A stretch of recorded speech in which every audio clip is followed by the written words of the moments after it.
You all know I'm Shirley Jefferson, the Associate Dean for Student Affairs and Diversity here at this lovely law school. I would just like to say that this is our first embedded racism in the law discussion this semester.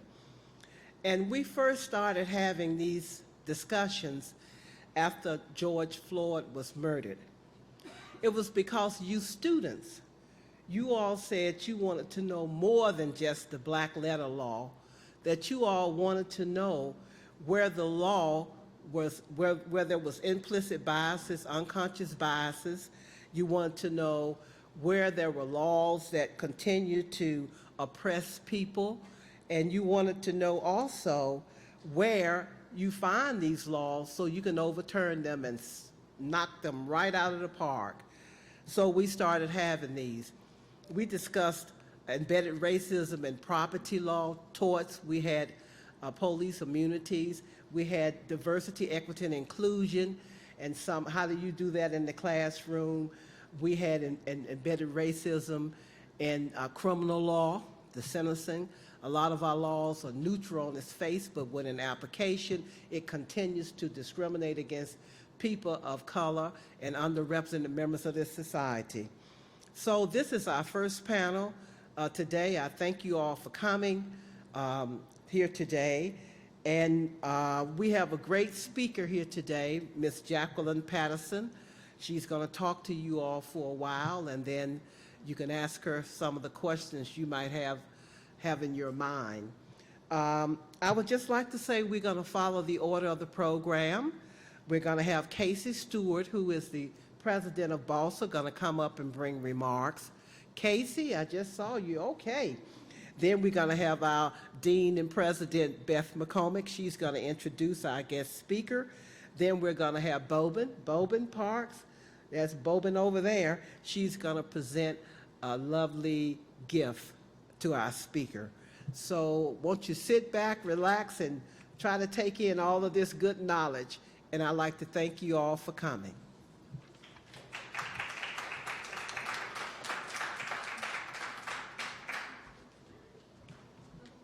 Good afternoon, everyone.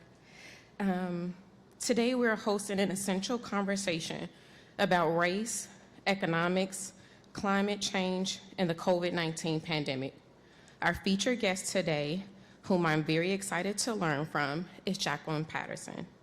Jacqueline Patterson is known for her ability to work across several broad sectors and entities to weave narrative, analysis, and strategy that situates a call for change and lived experiences of frontline communities. Jacqueline Patterson centers her work around facilitating self-determination, power, and building with frontline communities. Her work is rooted in an intersectionality analysis. She approaches her work through a lens of seeing the interconnectedness of the earth and its inhabitants within natural and person-made systems, and a corresponding need for multi-solving of the challenges that face us. Jacqueline Patterson, affectionately known as Jackie, is the founder and executive director of the Chisolm Legacy Project. Similarly, like the legacy of Shirley Chisolm, the Legacy Project is a resource hub for Black frontline climate justice leadership in the spirit of Shirley Chisolm legacy of not only racial justice, but also gender justice. The mission of the Chisolm Legacy Project is rooted in a just transition framework. The project serves as a vehicle to connect Black communities on the front lines of climate justice with resources to traverse the path from vision to strategy to an action plan to implementation and transformation. In support of frontline leadership, the project seeks to link movements and mainstream entities with the tools necessary to advance systems change centered on equity and justice.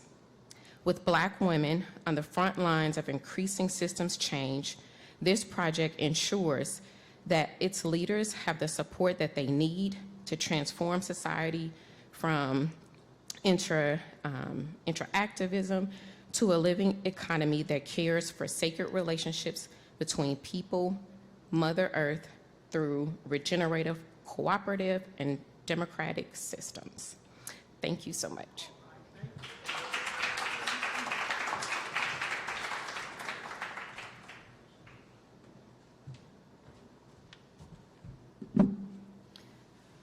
Good afternoon, everyone. It is my great pleasure to introduce Jacqueline Patterson to you today. I wanted to tell you first that Jacqueline spoke as our commencement speaker at our graduation in May. And that was our first virtual graduation and hopefully our last. And I was very worried about the day that it wouldn't have the moving emotion that I associate with commencement. And I should not have been worried, and that's in large part due to Jacqueline Patterson's address that day that really moved the audience even from the computer screen. And I encourage you to all watch it. You can find it on our social media, a video of the day, and I really encourage you to watch it and get another chance to experience Jacqueline's words. My job today is to introduce our speaker, and I first wanted to tell you that she's the founder and executive director of the Chisolm Legacy Project. She previously served as the senior director of the NAACP Environmental and Climate Justice Program. Since 2007, she has served as coordinator and co-founder of Women of Color United.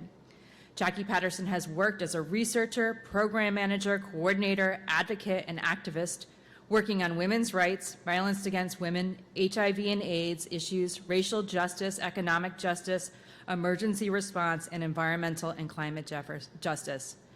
Patterson served as a senior women's rights policy analyst for ActionAid, assistant vice president of the HIV/AIDS programs for IMA World Health, outreach project associate for the Center on Budget and Policy Priorities, research coordinator for Johns Hopkins University, and a U.S. Peace Corps volunteer in Jamaica, West Indies.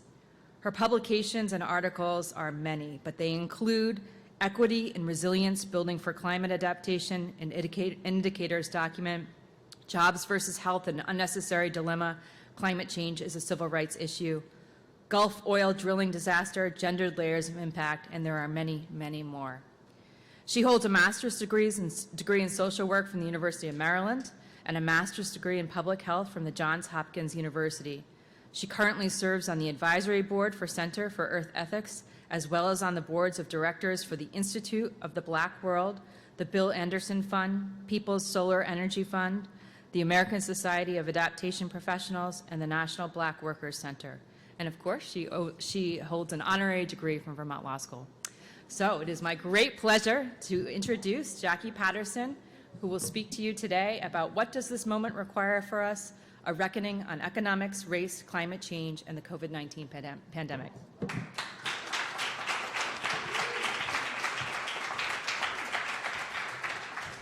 Thank you.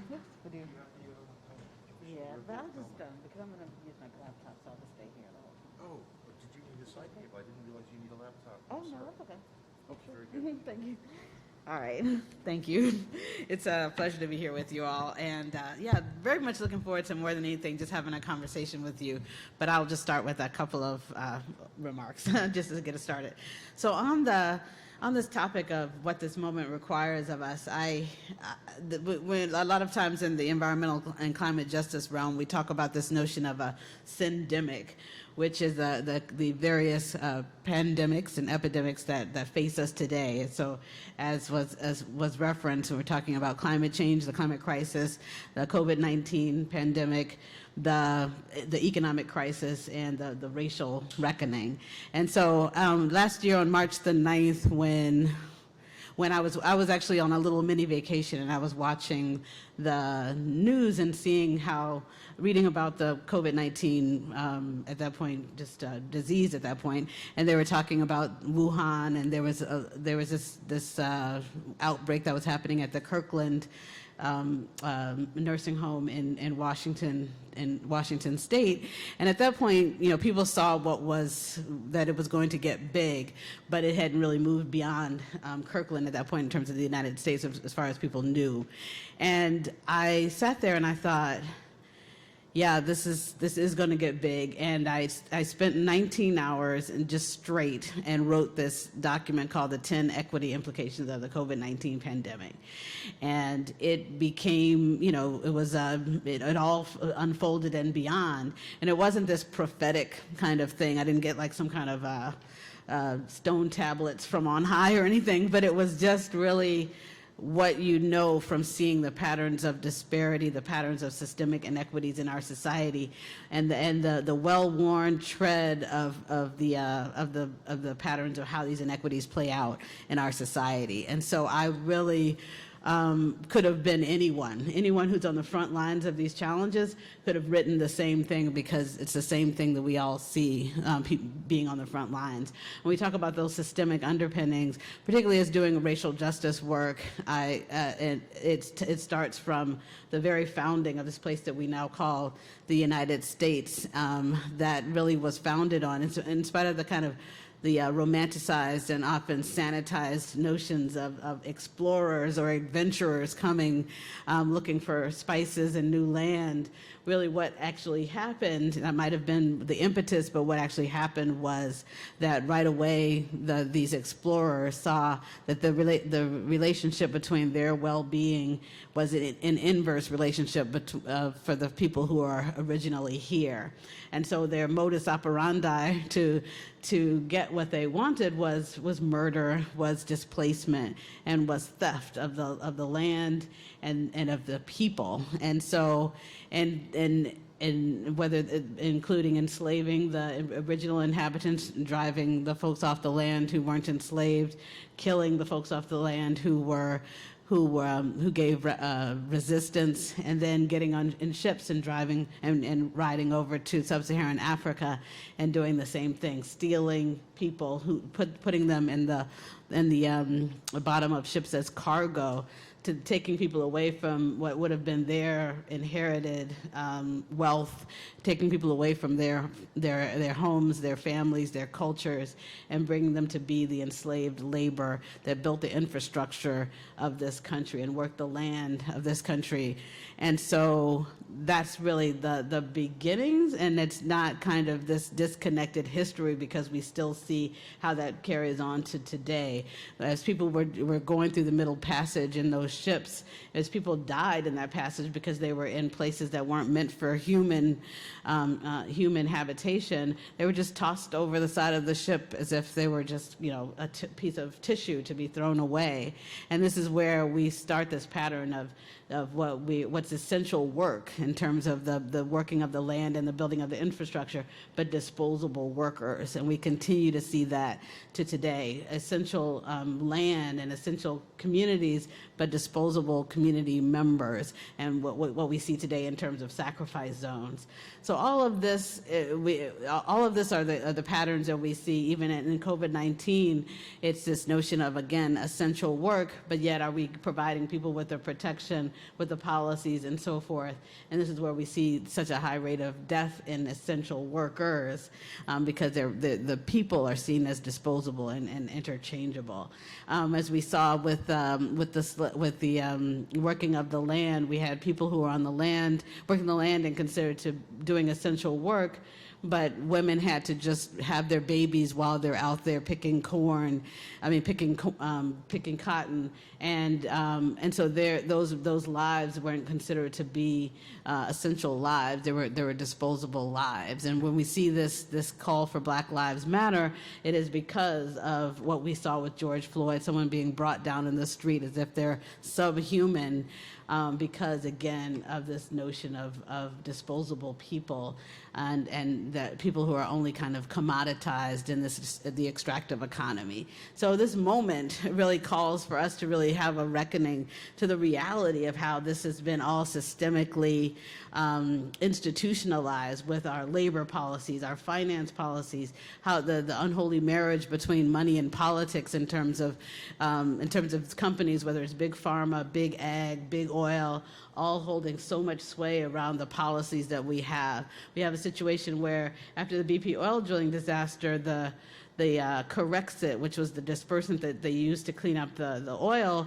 it's banned in 90 countries. But yet here in the United States, because we have the American Chemical Societies and others who fight against the listing of materials on that list successfully, because that's the way our legislature is set up and our regulatory system. And so we have something that's banned in 90 countries, which went into landfills that were cited for household waste. So this substance that's banned in 90 countries was considered to be just as harmless as a paper towel that we use in our kitchens.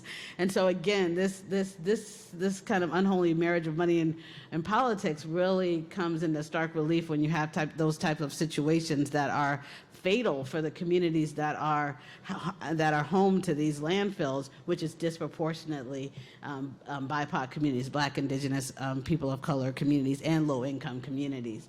And so there's just so many examples. When I was doing work in sub-Saharan Africa on HIV and AIDS, and being in communities where people were buried 12 feet under and 6 feet under because the cemeteries couldn't even manage the number of people who are passing away at such a high rate. When in the hospitals, there were a pad under the bed, and then people were in the bed because the hospitals couldn't even contain the number of people that were there. Yet I went to a meeting where the pharmaceutical companies were all coming together to fight to say the U.S. policy was such that the money for USAID, the U.S. Agency for International Development, could only go towards buying U.S. manufactured drugs, even though at some point there were 1,000 times as much as the drugs that were manufactured in India that were the generic drugs. And so literally that meant that 1,000 times fewer people had access to those drugs and more because they were so unaffordable in terms of the rates of these drugs. And so again, the people in sub-Saharan Africa who were dying of this disease were considered to be disposable, because if they weren't, I mean, whether someone kind of sat around and said that someone was disposable or not, doesn't matter if the policies actually result in people dying just because you wanted to hold on to your profits. And so these are the types of things that we have to really come to terms with, that we have institutionalized an extractive economy that has laws that are a kind of sanctioning the sacrifice of communities. And when I was doing work around Hurricane Isaac back in 2012 and went to Louisiana, I was struck by the fact that 7 years after Hurricane Katrina, where they had done so much levee fortification, this community was completely inundated. The community was largely fisher folks and so forth, and their families, and they had, and so there was I was watching the news, and Senator Mary Landrieu, who is over that's her district, she was asked by CNN why it was that 7 years after Katrina, with all the work that the Army Corps of Engineers did, these levees weren't fortified in this community. And she said she asked the Army Corps of Engineers the same question, and they said that they use a formula to decide which levees would be fortified in terms of priority. And the formula points to each levee based on what the economic impact would be if that levee was breached. And so literally it institutionalizes that people with the highest property values are the ones that get protected. And even though that wasn't their kind of explicit intention, but their intention in developing that formula was a cost-benefit analysis. Like, of course, when we're kind of allocating funding, we want to allocate it so that, we get the most quote-unquote bang for our buck. And so when a disaster happens, then it's not billions of dollars, it's more like millions of dollars. But what they're not thinking about, of course, is that that's kind of, again, protecting profits and protecting finances without any regard for people. Similarly, with the Flint water crisis, it was another kind of a decision based on what was happening with the emergency financial manager. They decided that they were going to switch away from the clean water supply that was coming from the Detroit water system to the Flint River, which had been polluted for decades, and without the proper protection in terms of but it's not like that person said, I want to poison 100,000 children in Flint. They were literally not even thinking about the children in Flint. They were just thinking about balancing the books. And again, and that's what the fact that the emergency financial law exists that displaces the mayor, that displaces the city council, that are democratically elected in order to represent community and put in place with someone whose only goal is to balance the books, is where we get into that kind of situation where you have the poisoning of an entire generation in Flint, Michigan. So I could just give example after example, but we don't want to end this session in tears. But we really want to end the session motivated to recognize that we really do have to come to terms with the fact, reckon with the fact that we really need complete systems change in order to have a society that really uplifts liberty and justice for all. And so the good news is that it's already happening. People are already organizing around the country to do this. We have communities like the Earthseed Collective in Durham and another Earthseed permaculture farm in California, where people are starting to in Soulfire Farm in upstate New York, that people are already starting to recognize that local food is the way that we need to go versus having policies and practices that uplift groups like Monsanto that creates things like single cycle seeds that will literally go against the very laws of nature and the regenerative aspects of nature, and that we need to come back to our relationship with the land as people and recognize that the earth was designed on systems of regeneration, and it was designed to give us all that we need and so much more. It's a place of abundance as opposed to the scarcity and narrative that gives us a sense that there's only so much, and so it creates that crabs in the barrel mentality that's then followed up by these policies. And so when we talk about the work of the local food movements, it's really to bring us back into touch with the very essence of what our ecosystems were designed to do for us.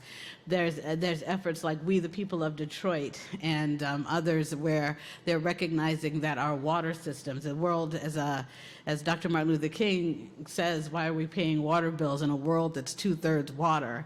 So why do we have a situation where people are being shut off for non-payment of of water bills when water is actually necessary for life? Why do we have a system where we can actually cut someone off, have someone paying the price of poverty with their very lives, as if poverty is a crime? And so we the People of Detroit recognizes that, even as declared by the United Nations, that water should be and is a human right, and that's how we have to govern ourselves. Groups like the Local Clean Energy Alliance, groups like the Black Mesa Water Coalition, and others are all coming together and recognizing that energy should be a human right, the access to energy. We did a report, Lights Out in the Cold, Reforming Utility Shutoff Policies as if Human Rights Matter, because we found again and again that there are people who were losing their lives for not paying their electricity bills, people who had their electricity shut off and then they would use a candle to light their homes, and we know candles is one of the #1 causes of home fires. People who had their oil heating cut off and then used a space heater to light their homes, to heat their homes, and then we know space heaters is the #2 cause of house fires. I was doing a talk around this whole issue of energy and justice, and there was a person who came to the talk. She was a nurse, and she talked about how in her home, workplace, she does trauma-informed nursing, and this little boy came in who was 10 years old who had tried to commit suicide. And the reason he tried to commit suicide is because their house had burned down, and the reason their house had burned down was because their electricity their oil had been turned off for non-payment, and the mom used the one space heater that they had in their home. Then she put it in his room to help him with to stay warm, because she thought if anyone needed to be warm, it needed to be her little boy.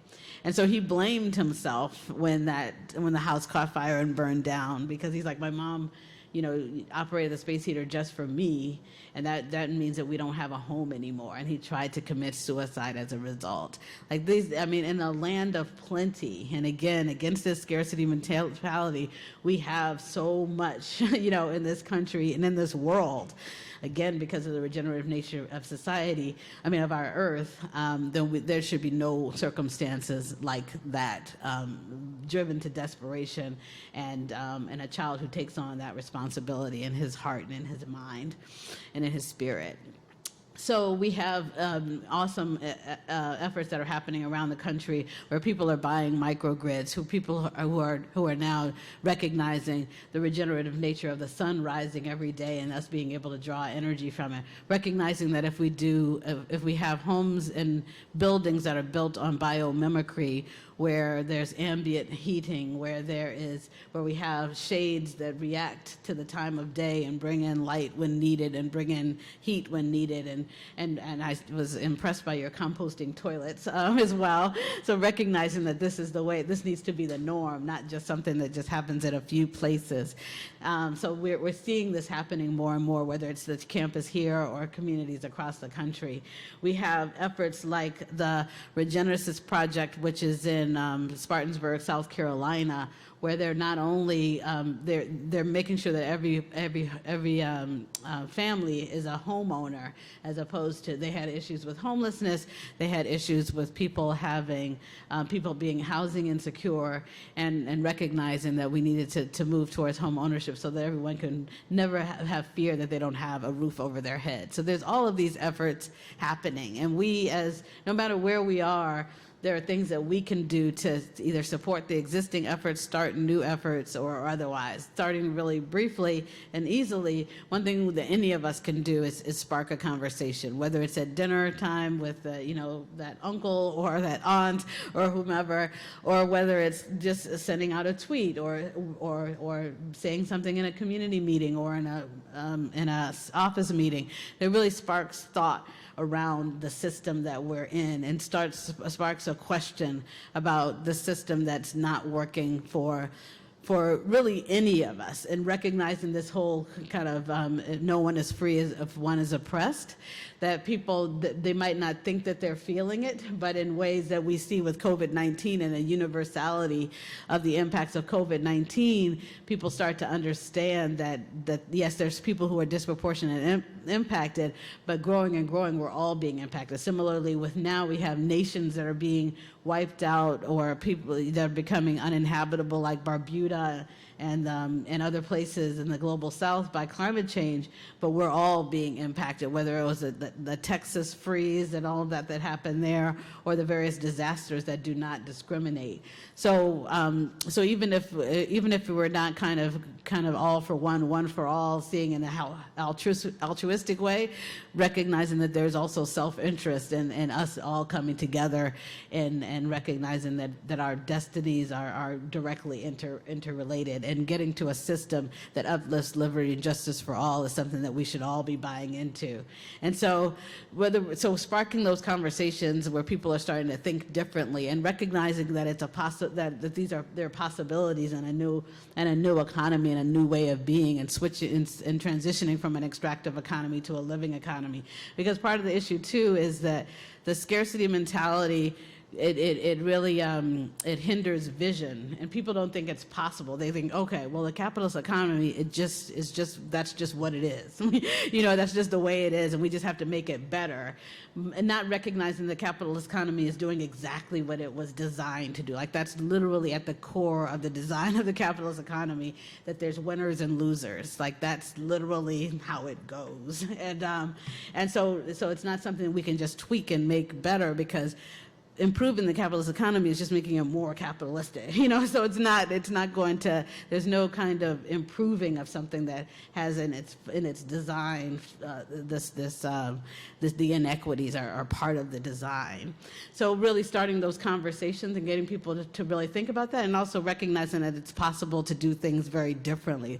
There are societies, there are communities now that are operating, that have taken away the U.S. currency and starting to operate with different currency. There's communities that are operating on kind of bartering systems. There's communities that are really coming together and really seeing their existence and their well-being to be interlinked. So they have these cooperative communities and cooperative societies. And we can make that the norm if we just start to think about those possibilities and think about the beauty in those possibilities. So one is just to really start the conversation. Two is to vote and to start to get educated about what we're voting on, and really thinking about how do we center campaign finance reform across movements. Because because our movements get so siloed. So there's like the voting rights people that do the voting rights thing and not really recognizing that voting rights is something that we need to all be concerned about, because this entire system is rooted in the democracy, and we have to actually have a democracy in order for our needs to be met. And right now what we have is a corporatocracy where the special interest of industry is really governing our nation and our systems. But it doesn't have to be that way. If we start to think about voting rights, if we start thinking about campaign finance reform, reversing Citizens United, and actually making it so that when we go to the ballot box, that we're not fighting against the moneyed interest of billions of dollars that are going against what we might want when we go and vote. And then really starting to be the change that we want to see in the world. So those examples that I gave you of those different communities were just like a handful of people who got together and said, there's no reason that we should have hunger in our communities. There's no reason we should have homelessness in our communities. There's no reason that we should have people dying because they can't pay their electricity bill or their water bill. And they just got together and said, how can we make this different? And that's all that it really takes. So each and every one of you can, in your community, start to be the change that we want to see in the world. And then I would just also say in that vein, you can, whether you're starting a microgrid, starting a local water project, starting a recycling program, starting a neighborhood cleanup project, or starting to do healing hikes to just bring people together to enjoy the beauty of our nature and enjoy each other and begin to see each other as interconnected. And then if you are in a situation where you can support a frontline community group, if you're not already a part of one and you can support it in some way, whether you're as a community member or as a student that can, I was just speaking literally before I left to come here with a group in Charles County, Virginia, that has been fighting a gas plant and a pipeline that was coming through their community. And what they're doing now is they're starting an entire center that's going to be doing HVAC training, electrical training, solar installation training. And they as a community are pulling together, restoring this huge building in their community and starting an entire training center so that they are creating jobs in their community. They're shifting to building electrification. They're shifting to solarization of their own community. And they're really taking things back and being the change that they want to see in the world. And what they did ask me for, they said, the one thing we need is legal support to figure out how to do this. And so really all of you have the potential to be, whether it's as students or once you graduate, to be able to support the efforts of frontline communities. So whether it's providing legal support in this instance and helping them to move forward, communities are trying to figure out whether they need to file an administrative complaint or whether they need to advance litigation to fight against this or that. Other communities are trying to do co-ops on a positive note, and they need to figure out what kind of legal agreement, memorandum of understanding, or what do they need to have like a legally binding agreement between them. Other communities are facing developers and they need a community benefits agreement, and they would need legal support to figure out how to put together that community benefits agreement that holds those developers accountable. There are all these ways that you, in particular, as lawyers, can use your gifts, your skills, your passion, and your talents to be a part of this change that we want to see in the world. I'm a part of a group called the Just Transition Lawyering Project, and if anyone, I'll be sure to pass on that information so it can be shared with you. And the Just Transition Lawyering Project is a project specifically designed to provide a forum for lawyers to understand how they can be part of what we're calling the just transition from an extractive economy to a living economy, and understand all the roles that can be played, understand what models and precedents there are to do this. And so I would invite you all to be a part of that. I'm also part of a group called Movement General Counsel, and basically it's a group of people who are acting as general counsel to the movement. It's very powerful work, again, being done by lawyers that are so critical to the change that we want to see in the world, because so much of it is based on our regulatory system, our legislative system, and these agreements that communities are making between each other, and having legal support is critical for all of that.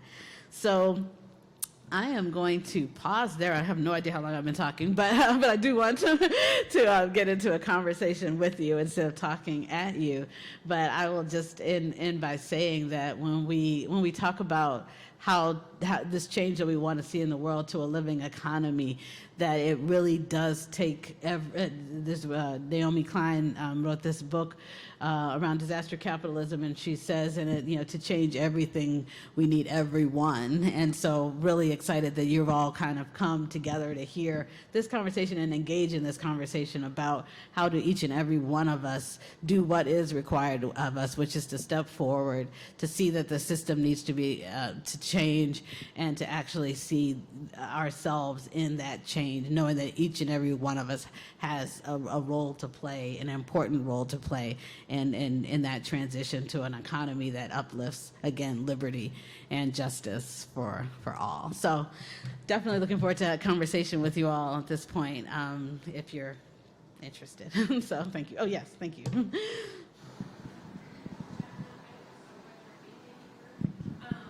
Just out of curiosity, when we were talking, I was thinking of that. Oh, thank you. Just out of curiosity, I was thinking about historically black colleges. So I graduated from a historically black college. And of course, our ask, is for better books and, like you said, better water and buildings that are livable, right?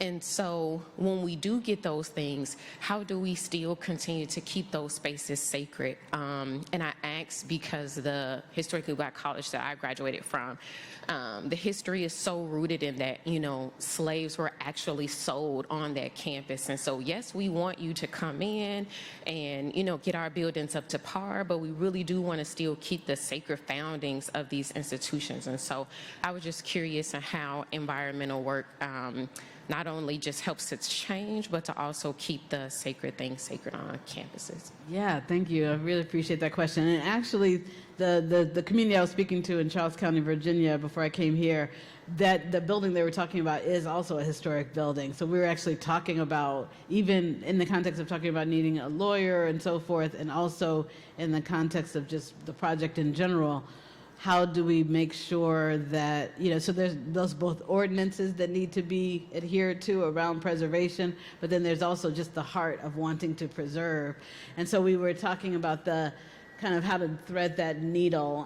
Well, we have a project in Laredo, Texas, where again it's a historic building, and so we did a 96 panel installation, but because we didn't want to change the front-facing part of the building, we had to do it in a way that it captures the sun, but yet it's on the certain part of the building.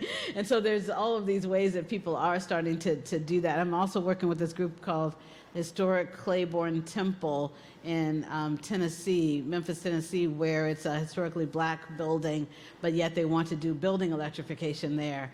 So there's all of these, there's these standards of the type, what they want to retain and what they want to restore, and what they want to do in terms of making these upgrades. And so basically it's really kind of setting about making sure we're following the ordinances, making sure that we not just kind of adhering to the law, but we know what we want to preserve, and we also know how to kind of not get around it, but incorporate these changes while honoring all of these things. So it's really a building by building, but in each of those cases we've had to figure out what works, and in each of those cases we've been able to do so by just really looking at all of the components and really thinking about what's possible, and figuring out what works best according to kind of community practice and according to historical preservation, and according to what we want to preserve of the world also going forward in terms of sustainability. So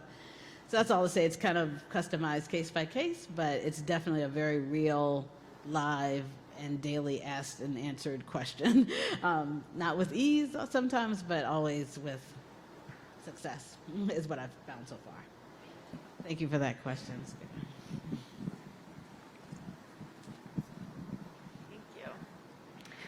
Good to see you, Jackie. We're so glad that you joined us for commencement last year, and to have you as part of the VLS community now. Thank you. I have two questions for you, one sort of with the students in mind, and another which may be a little bit far afield, but I'll start with that one.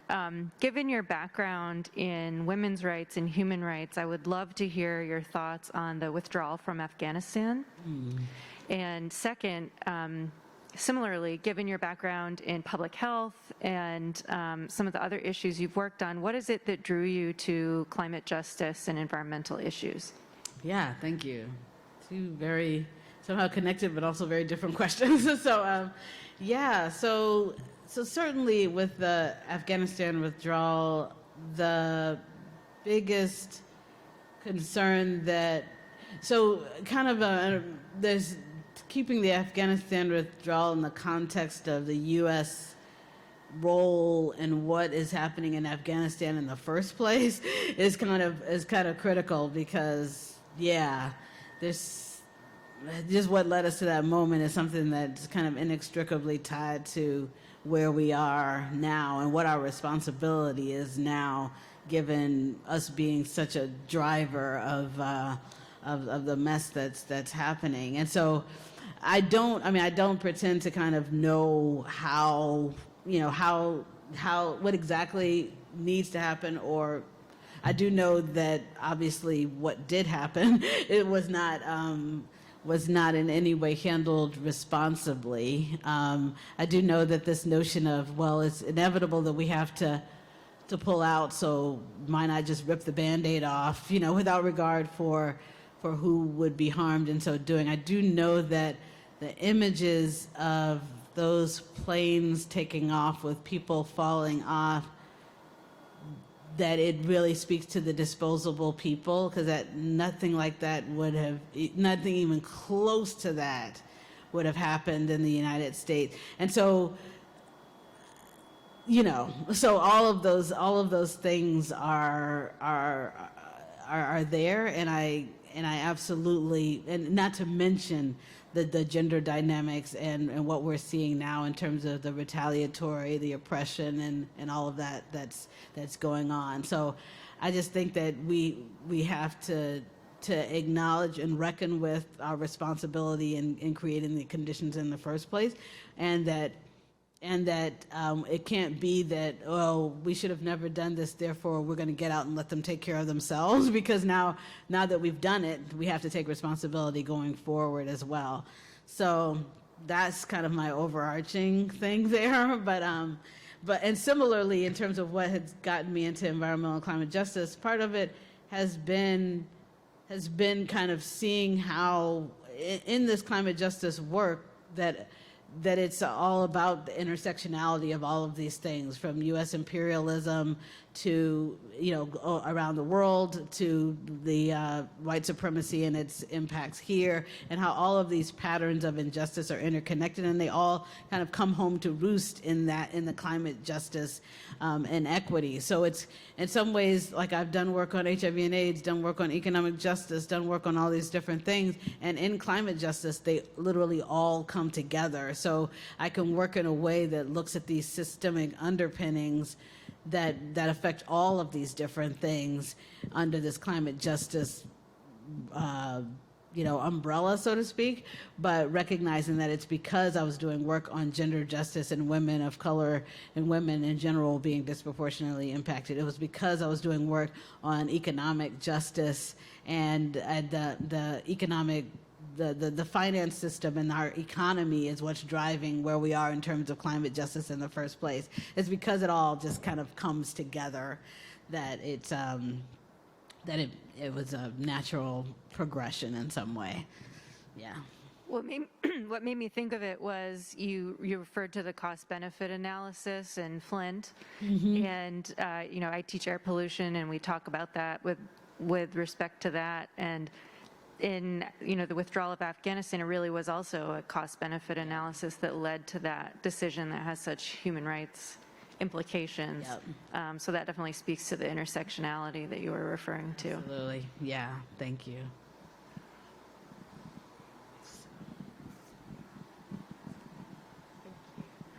Thank you so much. Thank you for being here and for your wisdom and for your work and service. I had a question in regards to service.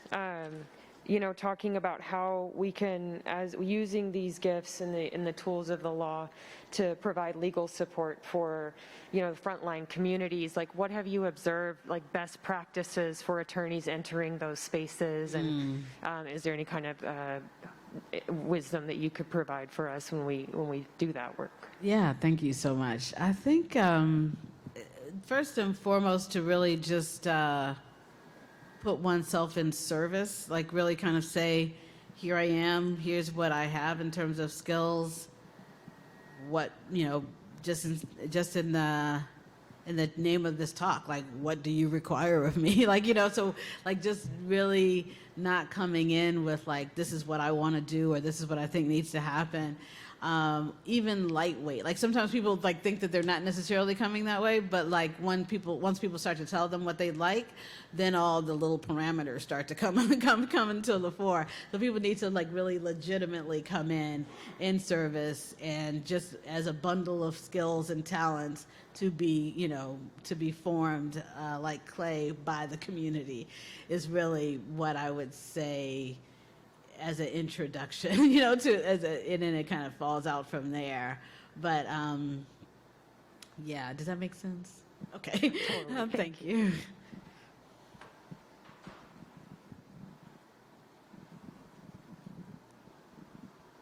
Hi, thank you. I just wanted to hear your thoughts and advice.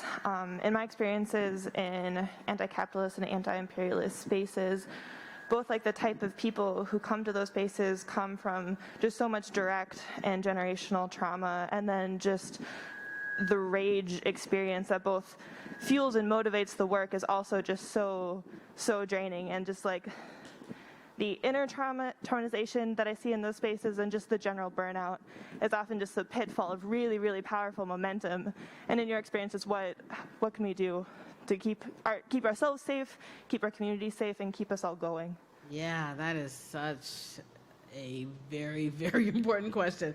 And definitely not one easily responded to from this podium, but I would say, I mean, first is really, like, so as I'm kind of developing the Chisolm Legacy Project really from scratch, and it's going to be a team of like 20 some odd people by March, one of the things that I'm talking to the folks who are going to be holding the space in terms of leading the team is how do we do trauma-informed organizing together that's also centered in love, centered in being in right relationship with each other, centered in recognizing that even amongst the pain that we're going to be experiencing on a daily basis, and that we're going to be working with on a daily basis, that we also center joy in what we're doing. Like how do we thread that needle? And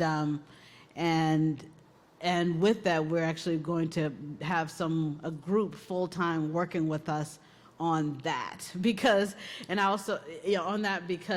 it takes a lot of intention. I don't know how much you've read Adrienne Marie Brown. Okay, yeah. So for people who don't know, there's an author, Adrienne Marie Brown. She talks about emergent strategy. She talks about, there's a book about the pleasure activism, yeah, and so forth. And it's out of, like, I worked with for Adrienne Marie when we were just organizing around the U.S. Social Forum, and it's those experiences that have led her to this analysis around how are we intentional about this, and I think it's in those learnings and in those teachings that we have to center in our activism, because it is very hard. It is very, very hard. And it's not like you could just kind of, it's not like you can just tell people to lighten up, or whatever. Like you have to, there's like a whole lot of process that needs to go into that trauma-informed relationship building and trauma-informed way of organizing, because it's not, and it also recognizes that mental health isn't this thing that happened. Mental health challenges are like the norm, and that we have to center healing justice and healing practices because we're in a broken, harmed society, traumatized society in a way. Like our systems are traumatized. And so there's so much to that we have to really integrate a new way of thinking and being into kind of everything in order to get there. So that was kind of, obviously I can't really say do these 5 things, in a bullet, but it's all to just acknowledge the importance of that question and the fact that in order to get there, it's going to take some pretty deep work that's centered in the very types of principles and practices that Adrienne Marie Brown so eloquently writes about, and that not enough people are engaging with, but that there are these healing, justice, trauma-informed organizing circles that are growing, and that we need to grow those more. We need to do kind of TOT models so that more people understand what that is and how it relates to how we are together and how we are as a movement.